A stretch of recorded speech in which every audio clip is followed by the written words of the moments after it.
Galamera, Galamera, Galamera. Good morning, good morning, good morning. I do apologise for my late broadcast this morning. I normally think I've got everything nailed down by last night, and I just have a quick look at the media in the morning just to see if there's been any changes overnight. And obviously, with the lockdown in the UK, bless her, Jane and I, we've been going through UK stats and that just to bring you a little bit more information in regards to the UK lockdown, which in some ways obviously does affect us here in the way of travel to Greece. So that's the reason for the little bit of late coming online. Those people that were getting in touch saying, Ginge, where are you? I do apologise. Thank you to Ian Booth and Wiggy as well, especially Ian Booth for your little gem that you dropped on me this morning, which that is the reason for the late broadcast, because basically just been doing some further research on some of the information you sent me. So once again, I do appreciate people doing that as well. Right, anyway, looking at the moment today, it's a glorious day. You can't believe after yesterday, the skies are clear. Lovely blue skies, a bit of wisp of cloud. The sun is out, drying up the ground, hopefully. I still haven't done a burning since the other week because the ground is just very deep. If I walk where the chickens are over there, I'll be up to my ankles in mud because the ground is so very good for growing stuff. So anyway, that's the weather over the back of the house, looking towards Kerry and Amberlockaby, looking lovely. Let's go over to the other side of the house just quickly before I get down to the crux of the broadcast today. Quick shout out to Lisa Kimberley, who's tuning in at the moment. Nice to see you here, my lovely. She says, morning, Ginge. Morning, Lisa. Anyway, around the back of the house, the sun is out, the sun is shining. And as I always say, when you stand in the sun, it just feels so lovely and warm. It feels good. And at the moment, we need a bit of sun just to dry up a lot of the water at the moment that we've had, because the rains we've had have been quite consistent. We've had quite a few storms as well over the last few days. And yeah, we just want to dry out a bit. Jane's got the washing on down the back as well. First time in a while that we've been able to get some washing out and get it dried. Because living over here, it's not so much, it's about drying your washing. You think, oh, it'd be easy drying your washing in Cyprus, in Greece, but it's not actually. It's always a bit tricky at times. So anyway, there you go. That's the weather for today. And hopefully it's going to stay as nice today as it is. Again, once again, thank you to all those people who are turning up. Also, Rossi over there in Australia is looking in at the moment. So let's give you the news for today. What's been going on? And as I said, there's been a lot going on. And once again, we've been busy this morning going through stats and figures just to give you a perspective on certain things that are going on. All right. Right. So today, 5th of January, 2021. It's a Tuesday, believe it or not. So COVID for the last 24 hours for Greece is as follows. We've had 477 new infections across the country, which unfortunately is up, but not by much. All right, so now the grand total of infections since the pandemic started is 140,526, of which 52.3% are male.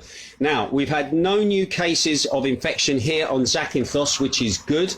Only one case has been directly reported in the local media, and that second case of coronavirus for 2021, which was on Sunday, which I already talked about yesterday, was a 40-year-old man who basically is now in quarantine at home for 14 days. So we've had no new infections at the moment here on the island. Anyway, as for deaths across the country, there's been 44 new deaths. It is up slightly. Totaling fatalities at the moment now, since the pandemic started, has been 5,011 people. The average age of those has been 79. Now, 95.5% of those had underlying health conditions or were over the age of 70. And the gender of the fatalities, mainly male, 2,976, and female at 2,035. And once again, we send our condolences to those families who may have lost somebody at this time. Now, as for critical cases in hospitals, they are actually down at the moment. They're down now to 407. 268 male, 139 female. The average age of those people is about 68 years of age. However, 82% of those people do have underlying health issues or are over the age of 70. And once again, we pray that they get well and get out of the ICUs as quickly as possible. Now, as you're probably aware, the UK entered a further hard lockdown yesterday and this is not my wording, as infections in the country spiral out of control. Well, as soon as I saw that word spiral being used, I'm thinking to myself, let's have a little look at these figures for the UK. And this is the reason for the late broadcast this morning. Now, UK yesterday had 407 deaths. Now, the government figures for 2019, the average death rate in Britain was 1,454 deaths a day. Now, this is obviously not through COVID. This is through heart attack, stroke, cancer, etc. Now, this is in 2019 before the arrival of COVID. So now what we're saying is it looks like there's a third more deaths in the UK. However, you have to ask the question, are these people having underlying health conditions and issues? Have the doctors been told to put COVID on their death certificates because they've had a sniffle? Okay. And are the figures a true reflection of the way that the state is at the moment? And I'm telling you now, when you start trying to ask that simple question, how many people died, not of COVID, but of other illnesses in the UK, it's a very hard question to answer when you start looking at the government sites to try and read that. Nobody is writing a simple explanation. 5,000 people, 500 people died of heart attack, 600 people died of a stroke. They are not doing that at the moment. However, checking with Dr. Claire Craig, you might have seen her on Talk Radio. She's also writes in the Lockdown Skeptic. Dr. Claire Craig said that the admissions in UK hospitals at the moment are lower than in spring, and the total admissions are normal, and the winter mortality rate is doing nothing out of the ordinary. So therefore, you just feel that, and also Jane was quickly looking at some other countries like Italy and also France, where they're actually doing less testing in those countries. But their death rate, mortality rate for COVID-19 in particular, is more or less the same as what it is in the UK. And they're doing less testing. So it says to you that, again, things are being ramped up to make things worse than what they look. The UK measures, according to the news, obviously from yesterday from Boris, they're going to be in place until at least mid-February. Now, in our place here in Greece, we're looking to hopefully get out of lockdown within the next few days. However, we're going to see if Greece is going to take a lead from the UK, and suddenly we might find our lockdown going on longer. Anyway, at the moment, Scotland has entered a strict lockdown, with Wales and Northern Ireland having been in lockdown since December the 20th and 26th. However, it was nice to see that Scottish SNP Margaret Ferrier was arrested and charged yesterday for travelling on a train with COVID-19 up to Scotland. Anyway, also another hypocrite at the moment is Piers Morgan, going off on a Christmas break to Antigua while banging on Good Morning Britain and spreading the word that people travelling around are spreading the virus. And it was interesting to see that he'd actually banned anybody taking photographs of him while staying in Antigua, and he's kept very quiet about his trip to Antigua as well. Plus, as well, he was also seen without a mask on in the back of a taxi, and he basically had forgotten to put it on. However, people do forget to put masks on from time to time. I know that I sometimes forget my mask, and I've got to always make sure I put it under my chin or I have it with me. So I'll let you away on that one, Piers. But to be honestly, you're one of the people who's been pushing the fear factor out of context to a lot of things that's going on. Anyway, let's go back now quickly. I can see a lot of comments coming in on there, and I'm going to get round to your comments at the moment in just a tick. Looking at the news for Zakynthos at the moment. Zakynthos MP Dionysis Aktypis a few days ago signed a contract with the governor of the 6 health districts, and he's going to be returning to duties as a doctor at the orthopaedic clinic, and he started actually on Monday. Okay, so the MP said he would do what he said he would do just before or during Christmas, that he would actually go back to work. And the interesting thing is that he's going back to work as a doctor in the hospital, and he's working without a salary as well. So he's not being paid. He's doing it as voluntary work as well. Now, the Member of Parliament has contributed many. I'm reading a message here from the governor of the hospital, who says the Member of Parliament has contributed many times in all aspects of the upgrade of the hospital, and this time he does it with his voluntary assistance. He returns unpaid for 6 months, and full time he will be able to be on duty in the outpatients clinic in parallel with his parliamentary duties, and that was a message from the hospital. Anyway, it's interesting, there's been a bun fight going on between the MP and the doctors of the hospital, saying that not enough is being done, and basically it's been an ongoing situation. But all in all, the hospital here is very good, so don't let that put you off. It's a politics. They politicise what's going on in the hospital, and when you've got an MP who's a doctor and he's gone back to work, you've got to kind of read between the lines and understand, yeah, as long as the health treatment is good, we don't care about the politics side of it, and as long as the hospital's getting everything that it needs, again, we don't care about the politics as long as the job's getting done. And to be honest, the hospital here is actually does what it can, all right, and it is a good service in general. Also as well, just quickly going through, the Greek Ministry of Health and Education officially announced the opening of the primary schools and kindergartens will start as of Monday, January the 11th. So that is now official. However, the teachers will return to service, as they call it, from Friday the 8th, obviously doing their insect days. It's quite a common thing in the UK. And they're going to go back on January the 8th, obviously, to set things up ready for the kids returning. Now, remember, it's only kindergartens and primary schools that are returning to work physically on the 11th of January. As for secondary schools and the lyceums, they are still going to be operating online for kids at those schools, and they're going to start online teaching again from January the 11th. However, they are going to see for a period of time how things go, and then they will then make another decision about whether kids will return to the high schools and secondary schools. Now, in the terms of prevention measures to avoid overcrowding of students and parents at schools, school gates will have different times of arrivals and departures. This is so there's no cross-contamination between parents meeting at the school gate, because it's not the kids carrying the virus, it's the parents, all right?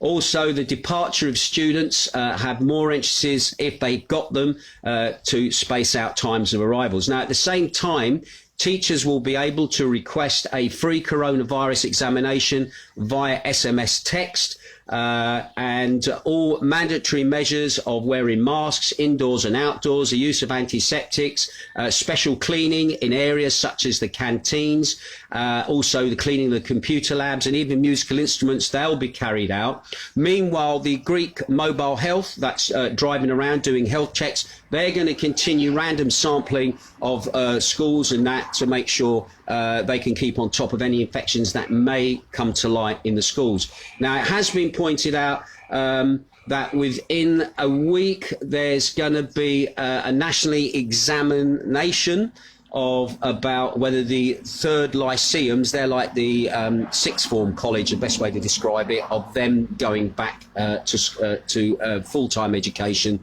with, you know, in a classroom environment. But anyway, the Greek Education Minister stated, we want open schools, we want our children and teachers in the classrooms. The pandemic is here, and the ability to open and keep our schools open will be a collective success. The effort will continue so that the other education structures of the country can be reopened for life, which was quite interesting. Also, meanwhile, the Greek Church is also been on the hop as well. The Permanent Holy Synod of the Greek Church, after ratifying minutes of the authorization concerning the tightening of measures with the views of opening of schools and churches, the Permanent Holy Synod, after an online discussion with various bishops around the country, says it disagrees with the new government measures regarding the operation of churches, and insists that it wants the original agreement with the state orders that churches remain open for the participation of the faithful in the divine liturgy and the sanctification of the waters within the holy temples. Basically what that means, we have the Epiphany coming up, and basically the churches want to open for the Epiphany on the rules that were put in before about each church would allow to have so many people on, depending on the dimensions of the church, as to how many people could actually be put into the church. However, what has happened there is that the church has basically said it doesn't want to follow those directions from the government, and it has written a letter of protest to the Greek government saying that within the religious communities they want to see the churches open for the Epiphany and also for the blessing of the waters, which actually takes place outdoors anyway. They want to see that happen. It's quite a big thing to go down to the port, see these people diving into the sea, swimming around, trying to touch the cross by the bishop held over the waters. But anyway, the Greek church is saying that it doesn't agree the fact that it cannot open its doors for its faithful. And finally, a bit of good news before I get to the comments, and I can see lots of interesting comments coming up there. The top 5 films of 2019, and I've got to say I've seen nearly all of these films except 2. The top movie in Greece over 2020, considering that the cinemas now have lost 70% of its takings throughout the year, and I'm just praying that our cinema here on Zakynthos survives. All right. The film 1917 by Sam Mendes was the top film. That had sold 258,770 tickets. So that was the biggest box office draw in Greece for 2020. 2 other productions, which were both Greek productions, which I've got to be honest, I haven't seen. But one thing I do ask, if anybody's listening out there, is I would love to see Greek films actually having subtitles in English on them, just so that people from, who don't speak Greek, but still would like to watch Greek films, because the Greeks watch most of our films with subtitles in Greek underneath it when they're in English. It would be just nice for it to be able to watch a Greek film with English subtitles to find out, 1, what all the fuss is about, 2, you never know. So many people now are used to watching Scandinavian crime dramas in foreign languages, and sometimes seeing a movie in its original language works better than when they're horribly dubbed. Just think back to the 1970s or the first series of Money Heist, where the dubbing was awful. All right. Anyway, so the 2 Greek productions that were the 2nd and 3rd top films were Havla 2.0 and a romantic drama called Forever. And the 4th place went to, and I saw this year, but we didn't see it in the cinema, although we tried to go see it in the cinema, and unfortunately the lockdown then occurred, was Christopher Nolan's sci-fi thriller Tenet. We watched that online, and to be honest, I've got to be honest, you need to watch that movie at least twice just to figure out what the hell's going on. Very clever film, all right? And the last film, which Jane and we did see in the cinema here, and we thought it was fantastic, was Jumanji, The Next Level, The Rock, and I can't remember the name of the other little guy. Fantastic, but Amy Pond from from Doctor Who is in it, and we thought that film was absolutely fantastic and a very big surprise movie as well. Right, okay, let's have a quick look at people. I can see lots of comments being left here. And I'll go through them now. Lisa Kelly says, morning Ginge. Andy Orchard, who's a first line responder and medic in the UK. Nice to see you there, Andy. Also as well, Dennis Tukles is watching as well. Nice to see you, Dennis, as well. I'll give you a wave back as well. Julie Allen is also looking in as well. And the screen is going a bit slow at the moment. And I do know there's a comment from somebody. Dave Camp says, yeah, I've got to say morning to Dave Camp. He was chatting to me for hours yesterday online. I passed him some information reference the blue cards and the badge card thing. So anyway, he says, morning, B. Enjoyed our chat last night. Sorry for keeping you up till the early hours. Many thanks for your advice. Have a great day. Thanks a lot for that. David Lowry's also watching. Tommy Winston Burns is watching as well. Chick Ballantyne is watching as well. Nice to have you. Also, Leah Barnes is tuning in as well from Sheffield. Lovely to see you, Leah. Nice to have you tuning in. She says, Leah Barnes says, morning, Ginge, parcel is in Athens. Yeah, we found that out yesterday. If anybody's expecting a parcel or a package from the UK, it hasn't been held up here in the UK, in Greece. Believe it or not, parcels have been held up in the UK, being sent out here. So if you have a parcel, like I've got a few parcels waiting at the moment, they might be now in Athens awaiting the last bit of arrival. So thank you for that, Lee. I do appreciate that. Pam Stott is also watching as well. Susie Angus is watching as well. Jack Harmer is watching. Raf Reg Buddy. Lynn Rose is watching. Brett Weston is watching as well. Amanda Gregory is also tuning in from up the road. I hope you had a nice new year. Hilary Rogers is also tuning in. Lovely to see you, Hilary. Patsy Ann Dobson saying, good morning, Ginge and Jane. Glad I didn't miss you this morning. I'm so pleased you didn't miss us this morning. I know we were a bit late coming on. Brooke Rogers in Sheffield is also looking in as well. Lovely to see you here as well. Brian Slinger, Raf Reg Buddy, is also looking in. Lyndon down there in, is also looking in as well in Wales. Nice to have you tuning in. Leah Barnes says, I'm sure if you ask my friend working on a COVID ward right now, she would disagree.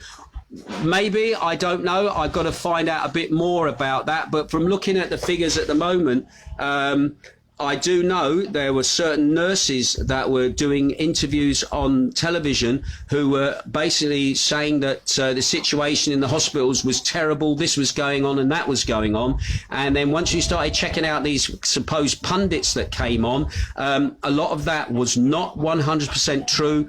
Figures had been massaged, things had been said, and also there was a bias by the BBC on certain occasions about COVID as well, and the reporting of it, and trying to reinforce what the government was saying to a certain degree. So unless I hear what they are saying in the way to disagree, I am sceptical at the moment because of the way the media is being manipulated at the moment, and the way that people do jump on bandwagons, etc., etc. But from looking at some alternative media perspectives, and also people who have the qualifications and have the experience, and they're saying that flu deaths and everything else are probably worse at the moment than what the COVID rate is. And also at the moment, we all know, we know people who've passed away from other illnesses, not from COVID, where because they've had a sniffle or a cough, it has to go on the birth certificate. And people don't look at the underlying health. They look at the, oh, it's COVID. Oh, tick that up as a COVID. And all it does is reinforces a lot of the actions that the government has done, which, to be honest, have been ineffectual. Lockdowns has been proved in certain respects do not work. The only reason we're following a lockdown is because we just don't want to be fined €300 for not wearing a mask or for going out. So it's not about prevention of virus. It's about prevention of losing money out your pocket, because we're living in a society here that is completely locked and closed.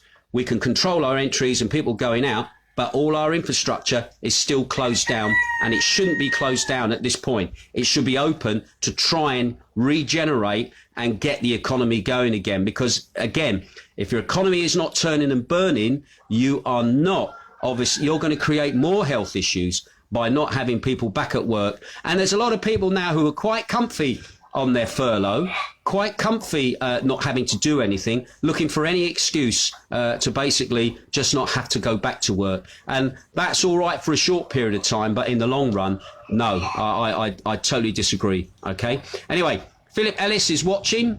Jane McFlurry is watching. Mark Billingham is also watching. Brian Singer says, morning, buddy. Still freezing over here. Loads of COVID-19 around Lancashire. All right then, fella. Nicholas from Obelix Restaurant is saying hello. Amanda Gregory says, how many deaths in Wuhan? Do not hear anything from where it started. That's a good point. I did have to laugh at a cartoon that was in the press the other day. Somebody wrote, oh, I think we're in tier 7 now, obviously based in the UK, this joke, because as he opened his front door, all there you could see was bricks inside the doorway and at the windows where they bricked him into the house. As to, we've gone to a tier 5, now we're into a tier 7, we're going to brick people up in their homes. But again, we've not heard anything about Wuhan. But one thing I will say is during this pandemic crisis, and I've said this before, there has been 50 new billionaires been created through offering work, money, drugs, and that against the pandemic crisis. And of those 50, about 20 of them are from China. So that makes you wonder why, you know, the Chinese seem to be getting rich out of this pandemic. And if they are the cause of this pandemic, I think there's still yet more to come from that story. All right.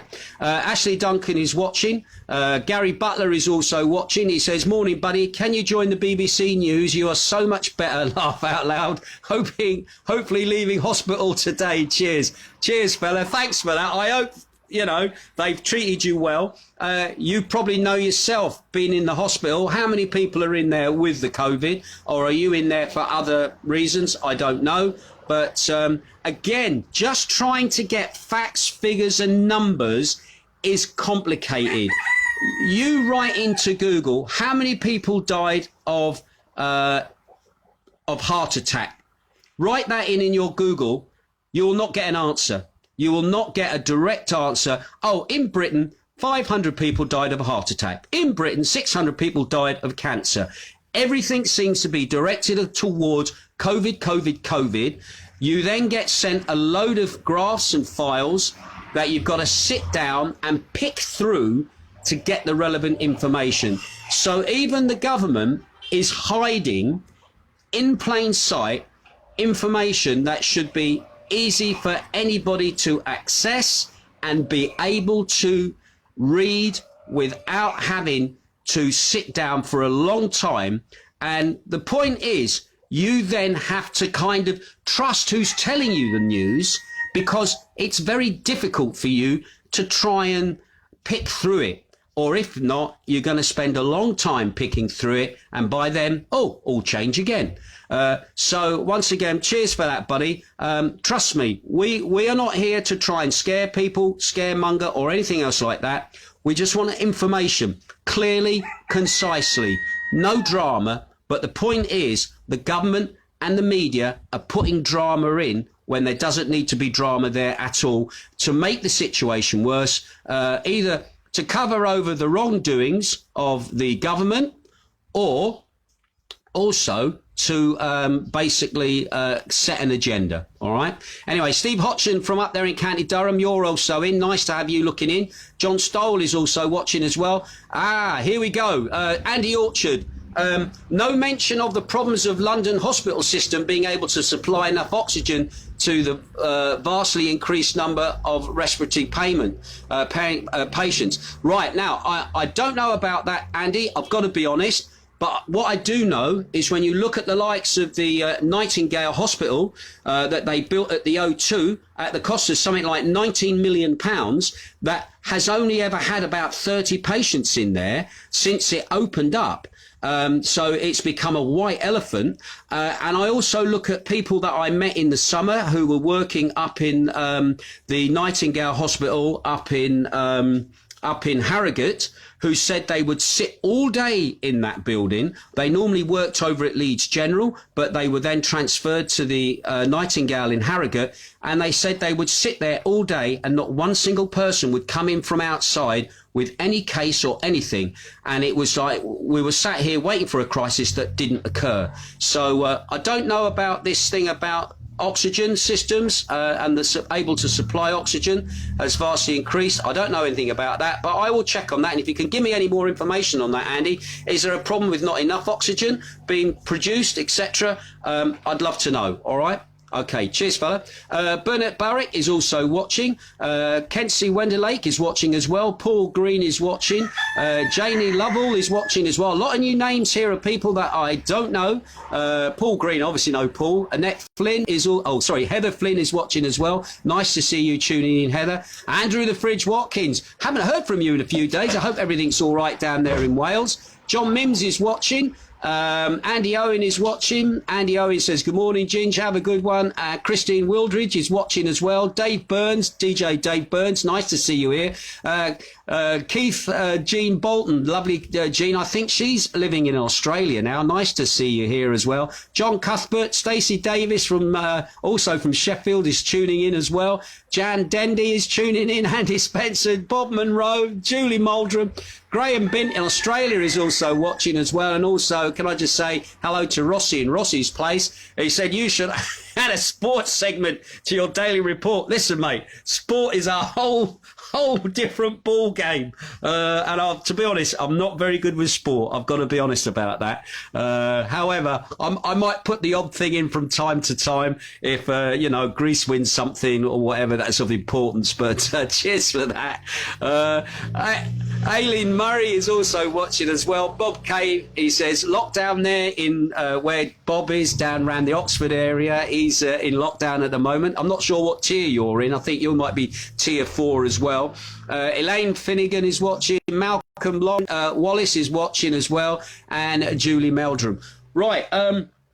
Just to remind you as well, I've got my show tomorrow, online music show. 2 and a bit hours, maybe more. I did 3 hours the other week. Thank you for all the people supporting that show. Again, it's doing really quite well in the charts at the moment. It's number 53 in the pop, 24 in the reggae, and 44 in the soul. I haven't even checked the numbers this morning, but that's what it was yesterday. Can I also thank the people, because I didn't mention this at the time. I wasn't aware, but